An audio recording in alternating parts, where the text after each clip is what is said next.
अस्सलाम वालेकुम। क्या हाल है बेटा? ठीक ठाक, अच्छे हैं जी। उम्मीद है खैरियत से होंगे बेटा। जी बेटा, तो चैप्टर नंबर 3 जो इलेक्ट्रोमैग्नेटिज्म था बेटा, वो हमारा ख़त्म हो चुका है बेटा। आज हमारा नेक्स्ट चैप्टर शुरू होगा, चैप्टर नंबर 14 या chapter number 4 of second year, which is called electromagnetic induction. जी बेटा, इलेक्ट्रोमैग्नेटिक इंडक्शन पढ़ने से पहले बेटा थोड़ा बहुत जो मैं चैप्टर 3 में आपको चैप्टर नंबर 13 इलेक्ट्रोमैग्नेटिज्म में आपको बता चुका था, उसको थोड़ा बहुत पढ़ लेते हैं बेटा। यानी जैसे मैंने आपको कहा था बेटा कि earlier scientist thought that electricity and magnetism both are separate branches of physics. यानी इलेक्ट्रिसिटी और मैग्नेटिज्म जो है ये दोनों फिजिक्स के डिफरेंट सेपरेट ब्रांचेस है बेटा। लेकिन 1819 में एक साइंटिस्ट था बेटा, 1819 में ऑरिस्टिड ऑरिस्टिड एक साइंटिस्ट था बेटा। उसने ऑब्जर्व किया बेटा कि whenever we have a wire in which current I is flowing, तो उसने उस वक्त ऑब्जर्व किया था बेटा कि हमारे पास अगर कोई वायर हो और उसमें करंट फ्लो करे बेटा, तो और उसके करीब हम कोई कंपस नीडल लेके आए बेटा। कंपस नीडल किसे कहते हैं? Which shows the existence of magnetic field. आजकल के तकरीबन हर मोबाइल में कंपस नीडल हमारे पास मौजूद होता है बेटा। तो इससे ऑरिस्टिड ने कहा था बेटा कि हमारे पास अगर इलेक्ट्रिक फील्ड हो तो वहाँ मैग्नेटिक फील्ड प्रोड्यूस हो सकता है। इलेक्ट्रिक फील्ड की वजह से मैग्नेटिक फील्ड प्रोड्यूस हो सकता है। इस केस में there is no magnetic material, कोई मैग्नेट हमारे पास नहीं था बेटा, सिर्फ वायर था, कंडक्टिंग वायर था, उसमें करंट आई फ्लो कर रहा था बेटा, और उसी की वजह से हमारे पास मैग्नेटिक फील्ड प्रोड्यूस हो रहा था। मैग्नेटिक कंडक्टर जो है इट्स अ मैग्नेटिक मटेरियल, लेकिन हमारे पास नेचुरल मैग्नेट नहीं था। इन सिंपल वर्ड्स, इस फिनोमेना में हमारे पास सिर्फ इलेक्ट्रिक फील्ड है बेटा, और उस इलेक्ट्रिक फील्ड की वजह से मैग्नेटिक फील्ड प्रोड्यूस हो रही थी बेटा। तो मैं आपको बता चुका था बेटा कि this was theoretical result by Oersted. फिर इसका एक्सपेरिमेंट मैथमेटिकल रिजल्ट एम्पियर्स ने कैलकुलेट किया था बेटा कि the current flowing through the conductor will be directly proportional to the magnitude of the the magnetic field produced due to the current carrying conductor is directly proportional to the current carrying in a conductor। वो तो chapter 3 में detail से discuss कर चुके बेटा। Now to check the converse, इसका converse क्या होगा कि अगर करंट की वजह से मैग्नेटिक फील्ड प्रोड्यूस हो रहा है, कोई मैग्नेट नहीं है लेकिन still we get magnetic field. अगर करंट की वजह से मैग्नेटिक फील्ड प्रोड्यूस हो सकता है, तो क्यों ना हमारे पास मैग्नेटिक फील्ड की वजह से करंट प्रोड्यूस हो जाए बेटा। तो इसका कन्वर्स मालूम करने के लिए James Henry in America, James Henry in America, और ये था 1830 दिसंबर तकरीबन, और Michael Faraday in England. Michael Faraday की मतलब आपको याद है बेटा, चैप्टर फर्स्ट में मैं आपको बता चुका था बेटा, द फर्स्ट पर्सन वो give the idea of a field was Michael Faraday. तो माइकल फेराडे इन इंग्लैंड 1831 में दिसंबर और जनवरी, यानी एक ही साल, एक ही तकरीबन एक ही वक्त में दोनों ही एक्सपेरिमेंट परफॉर्म करे थे। किस चीज़ को मालूम करने की? ये केस का कन्वर्स, कि अगर हमारे पास करंट की वजह से मैग्नेटिक फील्ड प्रोड्यूस हो सकती है बेटा, तो उन्होंने कहा कि क्यों ना हम कुछ ऐसा करें बेटा कि हमारे पास मैग्नेटिक फील्ड हो और उसकी वजह से करंट हासिल हो हमारे पास। तो this will be the converse of the Oersted observation. तो उसके लिए उन्होंने क्या किया बेटा, डिफरेंट एक्सपेरिमेंट शुरू की बेटा, और ये कन्वर्स होना इस तरह चाहिए था बेटा कि हमारे पास कोई करंट का सोर्स ना हो, यानी हमारे पास काज ऑफ करंट ना हो। यानी काज ऑफ करंट हमारे पास इससे पहले क्या था, इनके ऑब्जर्वेशन से पहले वोल्टेज सोर्स बैटरी, यानी हमारे पास जब वोल्टेज हम अप्लाई करते हैं तो करंट फ्लो करते बेटा। तो फॉर दैट पर्पस उन्होंने क्या किया बेटा, दे टुक अ कंडक्टिंग लूप। उन्होंने कंडक्टिंग लूप लिया बेटा, this is the conducting loop having different number of turns, और इस कंडक्टिंग लूप को उन्होंने कनेक्ट किया विद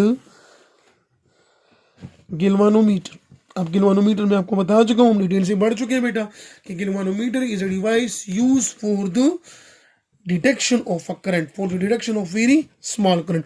उन्होंने एक सिंपल कंडक्टिंग कॉइल लिया, हमारे पास कोई कंडक्टिंग वायर हमारे पास हो बेटा, और उसको कनेक्ट किया गिलवानोमीटर के साथ, और फिर लिया बेटा एक मैग्नेट, नेचुरल मैग्नेट, जिसके होते हैं हमारे पास नॉर्थ पोल और साउथ पोल, और उन्होंने किया क्या बेटा, इस मैग्नेट को इस कॉइल के अंदर वो लेके आए बेटा, और उन्होंने देखा बेटा कि जब ये मैग्नेट कॉइल के अंदर जाता है बेटा और मोशन करता है, यानी कभी अंदर अंदर हमारे पास मोशन में रहते हैं बेटा, तो at that time they get deflection in the galvanometer.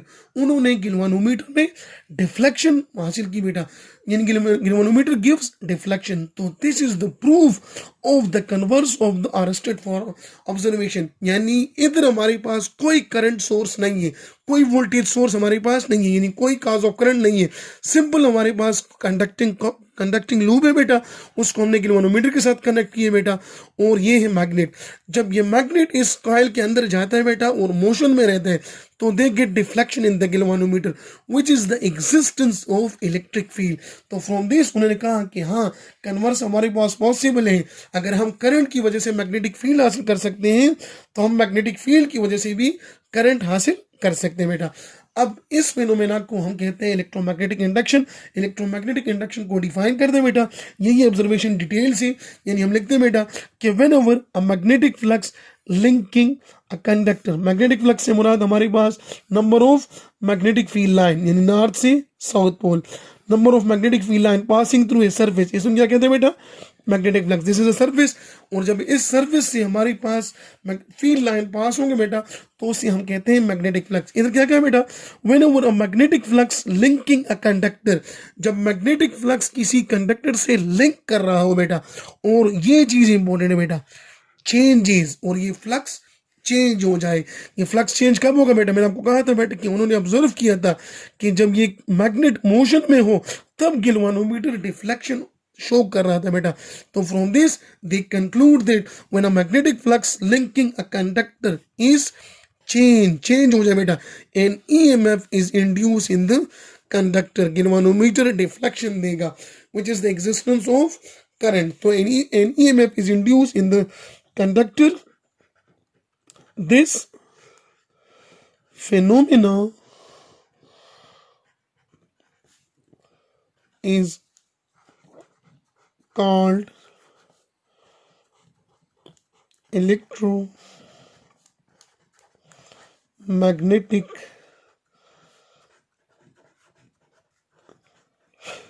induction।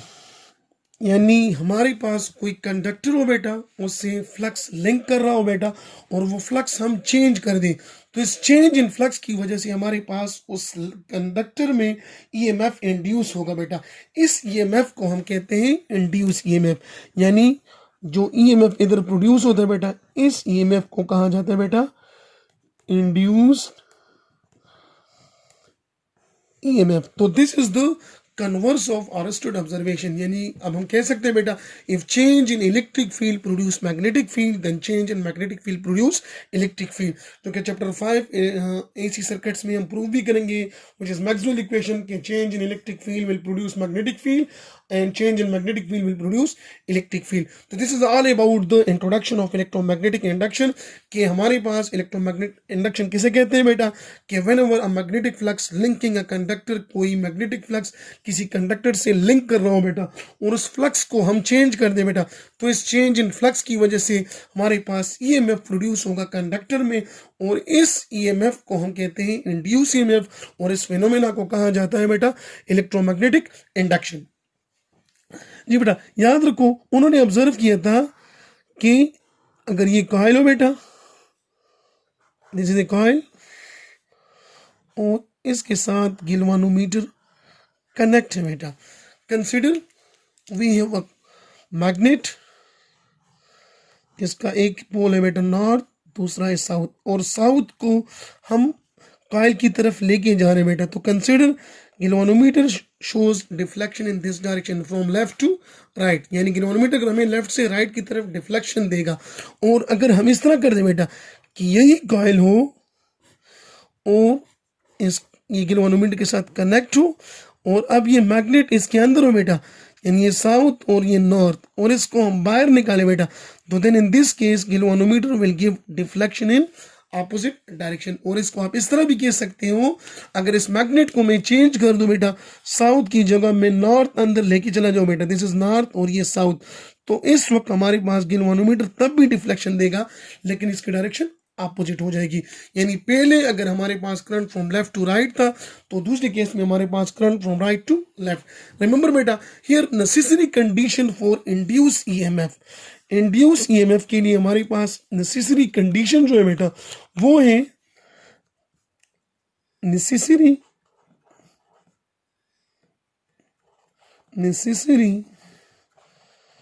Condition for induce EMF. This is flux, यानी कौन सा flux? Magnetic flux must be changes. ये इंतहाई इंपॉर्टेंट है बेटा कि ईएमएफ हमारे पास, इंड्यूस ईएमएफ हमारे पास सिर्फ और सिर्फ उस वक्त प्रोड्यूस होगा जब फ्लक्स हमारे पास चेंज हो, यानी जब तक फ्लक्स चेंज नहीं होगा ईएमएफ प्रोड्यूस नहीं होगा। इन सिंपल वर्ड्स, अगर हमारे पास कॉइल हो बेटा, दिस इज ए कॉइल, इसको हमने कनेक्ट किया हो गैल्वेनोमीटर के साथ और इधर हम रख दे बेटा मैग्नेट, नॉर्थ पोल और साउथ पोल, और हमारे पास ये हो, तो इधर हमारे पास कोई डिफ्लेक्शन होगी बेटा? तो आंसर है बेटा नो, यानी current in the galvanometer will be zero because the necessary condition for the induce EMF that the flux must be change, यानी जब तक फ्लक्स चेंज नहीं होगा ईएमएफ हमारे पास प्रोड्यूस नहीं होगा। तो the necessary condition for the EMF induce EMF that the flux must be change. और याद रखो बेटा, इस इंड्यूस ईएमएफ का मैग्नीट्यूड भी होता है, डायरेक्शन भी होता है। मैग्नीट्यूड को स्टडी करने के लिए हम स्टडी करेंगे फैराडेज लॉ, और इसके डायरेक्शन के मुतालिक हमें जो लॉ बताएगी वो होगी लेंज लॉ। और आज के हमारे टॉपिक में मौजूद है बेटा फैराडे लॉ, यानी this is all about the introduction of electromagnetic induction. अब आते हैं बेटा अपने टॉपिक की तरफ जो कि है फैराडेज लॉ। इलेक्ट्रोमैग्नेटिक इंडक्शन के इंट्रोडक्शन के बाद हम पढ़ते हैं बेटा फैराडेज लॉ। माइकल फैराडे की ऑब्जर्वेशन भी थी बेटा। अकॉर्डिंग टू फैराडे लॉ की स्टेटमेंट जो है हमारे पास वो है the magnitude of induce EMF is directly proportional to the rate of change of magnetic flux, यानी ये अगर हमारे पास मैग्नीट्यूड ऑफ इंड्यूस ईएमएफ है, this is induce EMF, it is directly proportional to the rate of change of magnetic flux, यानी जितना flux change होगा उतना ईएमएफ ज्यादा प्रोड्यूस होगा। फॉर एग्जांपल हमारे पास ये मैग्नेट है बेटा, इस मैग्नेट को हम तेज मोशन दें, फास्टर मूव करें बेटा, तो इधर हमारे पास जो ईएमएफ प्रोड्यूस होगा उसका मैग्नीट्यूड भी इंक्रीज होगा। इन सिंपल वर्ड में आपको बताते चलो बेटा कि अगर इसकी वेलोसिटी में चेंज करूं 1 मीटर पर सेकंड, फिर 2, फिर 3, वेलोसिटी 1, 2, 3, 4, 5, जितनी वेलोसिटी इंक्रीज होगी उतना हमारे पास ईएमएफ का मैग्नीट्यूड भी इंक्रीज होगा।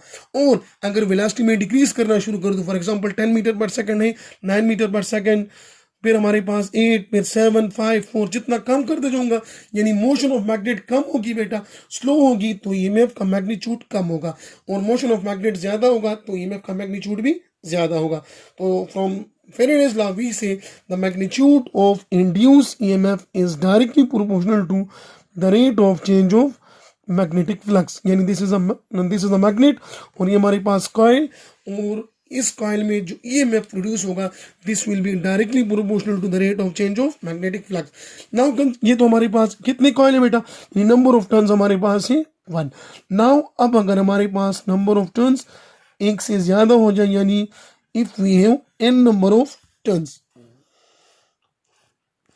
अगर हमारे पास नंबर ऑफ टर्न्स n हो जाए बेटा और इसको हम गैल्वेनोमीटर के साथ कनेक्ट कर दे बेटा, ये हमारे पास मैग्नेट हो नॉर्थ और साउथ पोल, तो फिर हम लिखेंगे बेटा कि EMF will be directly proportional to n del phi by delta t n del phi by delta t, और in other words we can say, हम कह सकते हैं बेटा कि अगर हमारे पास n number of turns of the coil and the magnetic flux linking coil changes from phi 1 to phi 2, यानी पहले फ्लक्स हमारे पास phi 1 हो फिर phi 2 in time delta T, और इस दौरान टाइम हमारे पास गुजरे डेल्टा टी, तो हमारे पास magnitude of induce EMF will be equal to E is proportional to N del phi by delta T.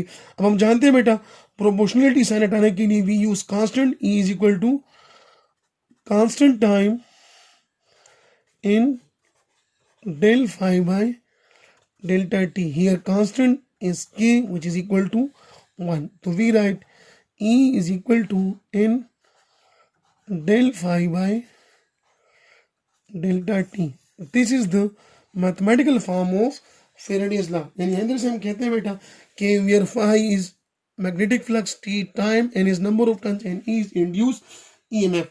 So this is the mathematical form of Faraday law, and according to Faraday law, the magnitude of EMF and induced EMF is directly proportional to the rate of change of magnetic flux. यानी जितना flux ज्यादा change होगा उतना हमारे पास EMF ज्यादा produce होगा बेटा। अब तक हमने जो फेरेडे लॉ के मुतालिक डिस्कशन की है बेटा, इधर से हम फाइनली कह सकते हैं कि Faraday's proposed two law regarding the magnitude of induced EMF, यानी अकॉर्डिंग टू फेरेडे लॉ हम मैग्नीट्यूड ऑफ इंड्यूस EMF के मुतालिक दो बातें कह सकते हैं बेटा। फर्स्ट बात क्या होगी बेटा कि a change in magnetic field induce an electromagnetic force in a conductor, यानी जब हमारे पास मैग्नेटिक फील्ड चेंज होगा बेटा तो it will produce an electromagnetic force in a conductor, यानी change in magnetic field, this is north and south pole, इधर इसकी वजह से जो फील्ड प्रोड्यूस हो रहे हैं बेटा, इस मैग्नेट को हम मूव करेंगे बेटा तो इसकी वजह से जो फील्ड प्रोड्यूस होगा वो भी चेंज होगा। तो according to Faraday law change in magnetic field induce an electromagnetic force in a conductor, और फिर सेकंड हमारे पास this electromagnetic force is proportional to the rate of change of the field or flux, और ये force जो produce होता है बेटा जिसे हम कहते हैं induce EMF, this will be directly proportional to the rate of change of magnetic flux. जी बेटा induce EMF always oppose the change in flux, ये अपने पास याद रख लो बेटा, यानी इसको हम लिखते हैं बेटा E is equal to minus N del phi by delta T. Here negative sign is according to Lenz's law, इधर नेगेटिव साइन जो है वो हम एक्सप्लेन करेंगे अकॉर्डिंग टू लेंस लॉ। तो this is all about Faraday's law. Faraday law की जो दो रिजल्ट मैंने आपको बताई है बेटा वो दोबारा बता रहा हूँ ताकि आपके जहन में बैठ जाए। दिस इज इंपॉर्टेंट, अपने साथ नोट कर लो बेटा कि changing magnetic field induce an electromagnetic force, यानी मैग्नेटिक फील्ड चेंज होगा तो it will produce electromagnetic force जिसे हम कहते हैं induce EMF, and this electromagnetic force is directly proportional to the rate of change of magnetic field or rate of change of magnetic flux. तो this is all about Faraday law बेटा। इसमें से आपको कोई क्वेश्चन हो तो आप पूछ सकते हैं बेटा। कल इंशाल्लाह हम डिस्कस करेंगे डायरेक्शन ऑफ इंड्यूस ईएमएफ के मुतालिक, यानी कल हम डिस्कस करेंगे बेटा कि अगर साउथ पोल कॉइल की तरफ एंटर हो रहा हो बेटा तो इधर कौन सा पोल प्रोड्यूस होगा, और अगर नॉर्थ एंटर हो रहा है बेटा तो फिर कौन सा पोल प्रोड्यूस होगा। ये चीज़ें हम डिस्कस करेंगे इंशाल्लाह फेरेडेज लॉ में। जी बेटा फेरेडे लॉ में और इलेक्ट्रोमैग्नेटिक इंडक्शन के इंट्रोडक्शन में कोई क्वेश्चन हो तो आप मुझसे पूछ सकते हो बेटा। तब तक के लिए अल्लाह हाफिज़।